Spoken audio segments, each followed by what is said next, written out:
Hello friends, आपका बहुत बहुत स्वागत है हमारे आज के न्यू वीडियो में।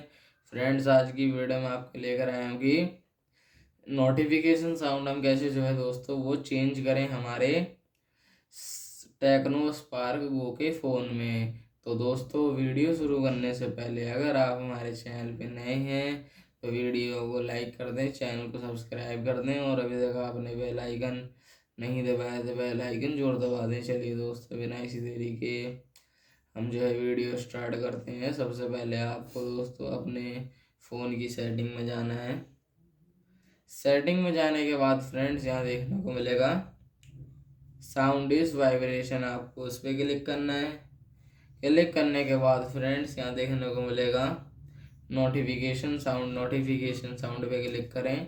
क्लिक करने के बाद दोस्तों जो है हमें ये जो है दोस्तों चेंज करना है। तो हम जहाँ पे कोई भी जो है नोटिफिकेशन साउंड ले लेते हैं। जैसे कि देख सकते हैं दोस्तों, हमारे जो नोटिफिकेशन साउंड है दोस्तों वो चेंज हो चुका है। अब दोस्तों इस प्रकार से आप अपने फ़ोन की नोटिफिकेशन साउंड सेटिंग्स चेंज कर सकते हैं। तो दोस्तों, वीडियो पसंद आई हो तो वीडियो को लाइक कर दें, चैनल को सब्सक्राइब कर दें, बेल आइकन दबाना ना भूलें।